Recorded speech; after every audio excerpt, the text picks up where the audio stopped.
जो भुखमरी और शोषित आप वर्ग कह रहे हैं उनका बच्चा, उनको सिर्फ हम पढ़ाते हैं। अगर ये भी प्राइवेट कर दिया गया तो देश का सत्यानाश हो जाएगा। जो 70 साल में नहीं हुआ वो हमने किया, तो अगर मान लो पिछले 20 साल में जो नहीं हुआ वो मोदी जी करेंगे ना। जब ये एनपीएस आया उस समय कर्मचारी समझ ही नहीं पाए कि इसमें होगा क्या। इतने बड़े हमारे उद्योगपति जिनका स्विस बैंक भरा पड़ा है, जो काला धन वापस आना चाहिए था, उधर फोकस क्यों नहीं है। खूबसूरत इमारतें, इंफ्रास्ट्रक्चर अगर कहीं है तो पूरे हिंदुस्तान में दिल्ली के स्कूलों में है।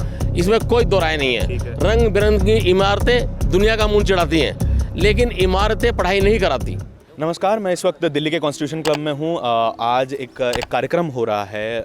दिल्ली के सारे शिक्षक जुटे हैं और वो एक बात कर रहे हैं कि क्यों एक शिक्षक की ज़िंदगी अनसर्टेन हो गई है रिटायरमेंट के बाद। क्या पूरी ज़िंदगी का जो श्रम उन्होंने किया है, पूरी ज़िंदगी में उन्होंने जो योगदान पूरे समाज को दिया है, क्यों उसकी जो है वो सही कीमत उन्हें नहीं मिलती है, या फिर वो सही सम्मानजनक रिटायरमेंट उन्हें क्यों नहीं मिलती है। मेरे साथ एक शिक्षक ही हैं।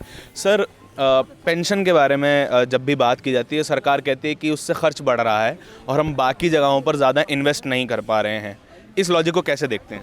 1947 में हमारा देश आज़ाद हुआ और तब से परिपाटी बनाई गई कि पेंशन मिलेगी। सरकारी कर्मचारियों की नीति निर्धारित की गई, सेवा नियमावली बनाई गई और पेंशन का उसमें रखा गया। 70 साल में तो हमारा देश कभी भी ऐसी स्थिति में नहीं आया कि हमारा देश गरीबी की तरफ चला जाए, हमारा देश कहीं भुखमरी की तरफ चला जाए। क्या पेंशन अभी पेंशन कैलकुलेट करनी शुरू हुई कि ये बोझ हो गया है?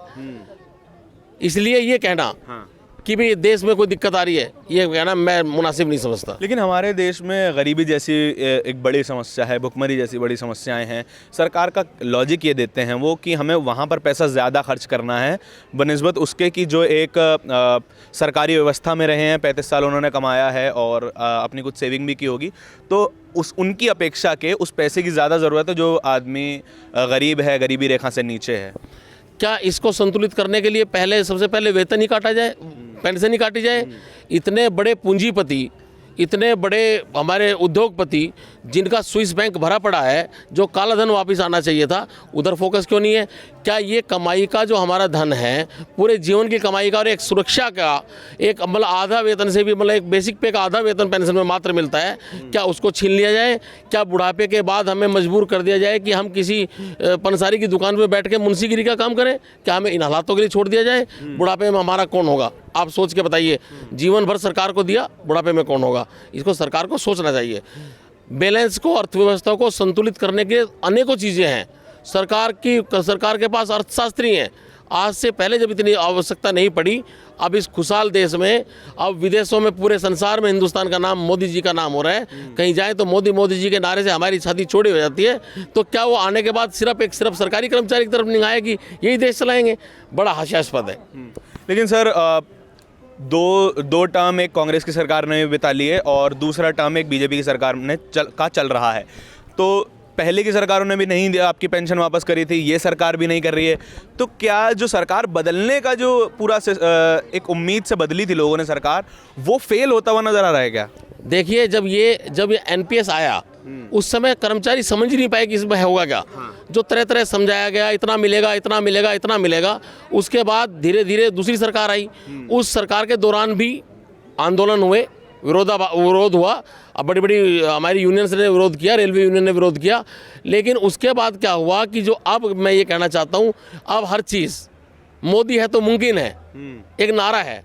उस नारे ने हमें बड़ा आश्वस्त कर रखा है कि मोदी है तो मुमकिन है, चाहे कितना पुराना हुआ हो। लेकिन हमें भी मालूम है कि जो चीज़ काट ली गई, और आज मोदी जी भी और पूरी सत्ताधारी सरकार भी कहती है बार बार कि जो 70 साल में नहीं हुआ वो हमने किया।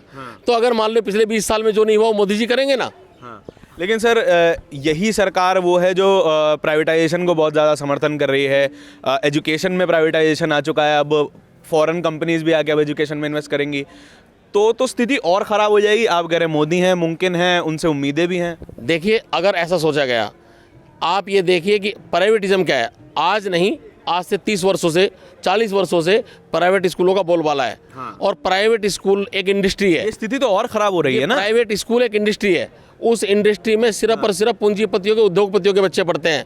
आप अगर जो हिंदुस्तान का 70% ज़रूरतमंद बच्चा, बेरोजगार अभिभावकों का बच्चा, जो भुखमरी और शोषित आप वर्ग कह रहे हैं उनका बच्चा, उनको सिर्फ हम पढ़ाते हैं, अगर ये भी प्राइवेट कर दिया गया तो देश का सत्यानाश हो जाएगा।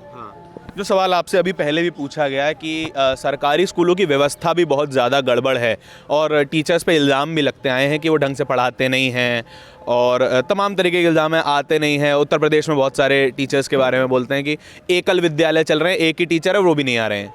ये भी इल्ज़ाम टीचर्स के ऊपर लगाए जाते हैं। देखिए, वो कहीं ना कहीं खामियां रही होंगी। उत्तर प्रदेश के बारे में मैं नहीं कह सकता। मैं दिल्ली सरकारी राज्य के विद्यालय शिक्षक संघ का महासचिव हूँ। दिल्ली की हर बात जिम्मेदारी के साथ कहूँगा। मैं उन टीचरों का फेवर करना चाहता हूँ। मुझे ये मालूम है कि जो टीचर बना वो प्रतिज्ञा लेके बना कि मैं अपने बच्चे को अपना भगवान समझूंगा और बच्चे को आगे से आगे बढ़ा के लेके जाऊंगा। अगर कहीं इस तरह का है तो वो अपवाद है, कहीं ना कहीं भारी कमी है। अगर एक ही टीचर है तो सरकार की भी तो कमियां हैं।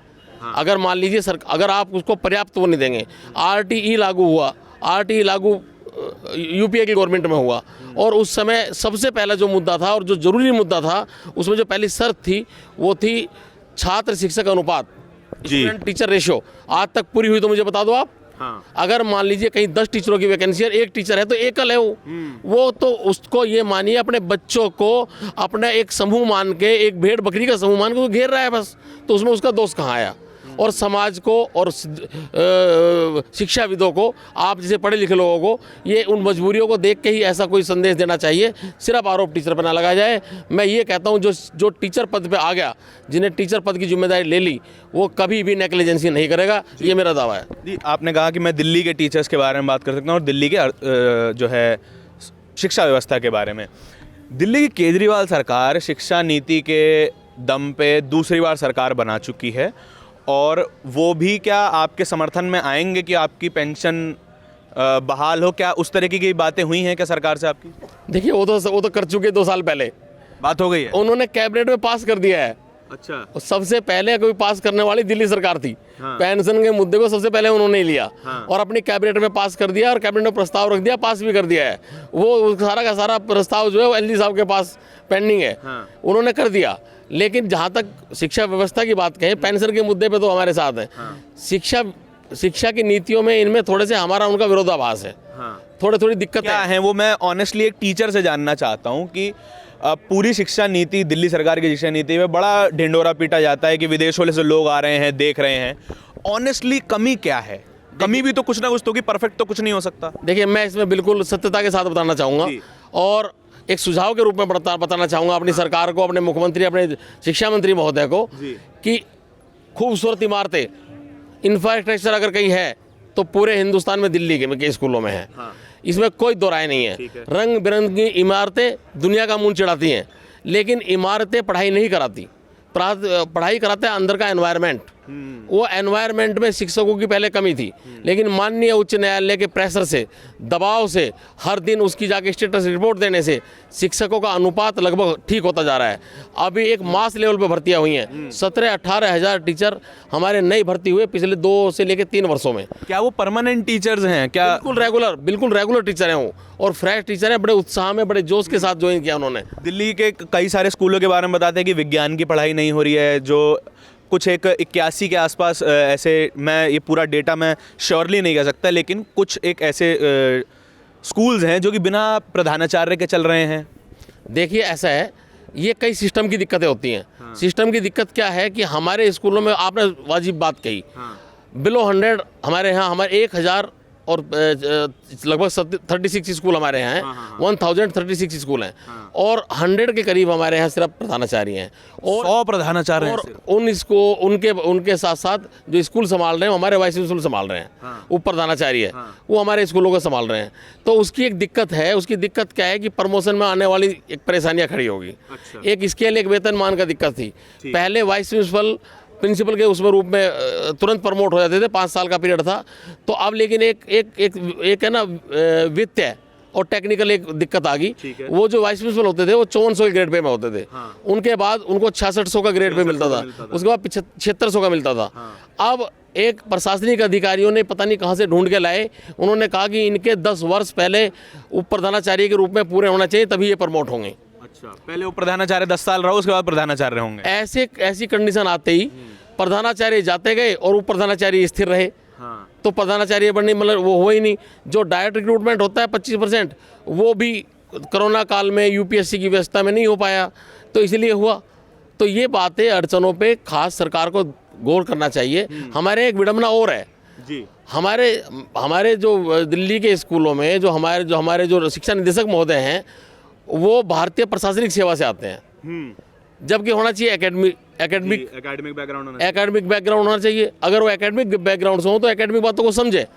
अब ये 3 वर्ष के लिए आते हैं, 3 वर्ष के लिए। हमारे डायरेक्टर साहब पहले रहे एक्साइज में, तो उनका टारगेट था कि लीकर ज़्यादा से ज़्यादा बिके, ज़्यादा रेवेन्यू इकट्ठा हो। अब इधर आके 3 साल उनका दूसरा अपना टारगेट बदल जाता है कि एजुकेशन को ऊपर लेके जाएं। वो तो वैसे ही विचलित रहते हैं। तो ये इन चीज़ों को नहीं देख पाते और शिक्षक संघ को अपना विरोधी मानते हैं, हमारी सलाह को नहीं मानते हैं। तो ये एक सबसे बड़ी अगर यूनियंस में क्या समस्याएं हैं? यूनियन जो टीचर्स की यूनियन है, शिक्षक संघ है, उनकी और सरकार के साथ क्या खींचातान बनी रहती है? कोई खींचातान नहीं है। आदमी अपनी बात कहे। अगर आपसे भी मैं कोई डिमांड करने लगूं, अपनी जेन्युइन डिमांड, आप किसी पुलिस के सिपाही से बोल के देखिए कि ये मेरी एफआईआर तो लिखनी चाहिए, नहीं लिखी जाएगी। वो अपनी वर्दी के ऐड दिखाएगा। जो यूनियंस होती हैं, जो एसोसिएशन है, हिंदुस्तान की सबसे बड़ी एसोसिएशन का जनरल सेक्रेटरी मैं हूँ, गवर्नमेंट स्कूल टीचर एसोसिएशन, जो रिकॉग्नाइज है, जिसके गवर्नमेंट चुनाव कराती है, गवर्नमेंट इसको कॉन्स्टिट्यूट करती है। उसका मैं इलेक्टेड 85% वोट लेके इलेक्ट हुआ। तो मैं और मेरी एसोसिएशन बराबर की स्टेक होल्डर हैं। सरकार के बराबर में बैठ के हमारी बात होनी चाहिए। हमारा हर महीने एक संवाद होना चाहिए। हम उनको ग्रास रूट की लेवल की सलाहें दें, वो हमें सलाहें दें, हम उनकी बात माने, वो हमारी बात माने। लेकिन ये अवरोध ऐसा लगता है कि हम उनके स्टेक होल्डर नहीं, हम विपक्षी पार्टी तो नहीं है कहीं। एजुकेशन में प्राइवेटाइजेशन आने से तो आपका शिक्षक संघ भी खतरे में आ जाएगा। कोई खतरा नहीं है। सर, जहाँ भी प्राइवेटाइजेशन हुए वहाँ पे यूनियन सारी खत्म हो गई। हम आत्मविश्वासी हैं। हम आत्मविश्वास से लबालब हैं। अगर हम आत्मविश्वास से, देशभक्ति से लबालब ना हो तो हम कायर बच्चे पैदा कर देंगे, हम अपने बच्चों को कायर बना देंगे। इसलिए हमें अपने किसी भी अपने अधिकार को रक्षा करने में हमें कोई कोताही नहीं होगी। Thank you so much. देखिए, ये सारी बातें हैं जो कि एक शिक्षक के मन में हैं, और वो बातें एक शिक्षक के मन में आ क्यों रही हैं, वो एक अनसर्टेनिटी दिखाती है कि हमारा भविष्य जो है उतना सुरक्षित नहीं है जितना होना चाहिए था। अगर एक शिक्षक ही अपने भविष्य के बारे में असुरक्षित होगा, वो अपने बच्चों के भविष्य पर ध्यान कैसे देगा? इस बात के बारे में सरकारों को सोचना चाहिए। और क्योंकि शिक्षा तंत्र इस देश की रीढ़ की हड्डी है, उस पर अतिरिक्त ध्यान दिया जाना चाहिए। दिल्ली सरकार जो कि लगभग 25% जो है अपना बजट एजुकेशन पर खर्च करती है, उनके सामने भी बड़ी चुनौतियां हैं। पूरी बातचीत के बारे में आपके क्या विचार हैं, क्या असहमतियां हैं, क्या सहमतियां हैं, ये सभी कमेंट सेक्शन में बताइएगा ज़रूर। कैमरे के पीछे मेरे साथी शाहनवाज के साथ दिल्ली के कॉन्स्टिट्यूशन क्लब से बोलता हिंदुस्तान के लिए धारण की रिपोर्ट। धन्यवाद।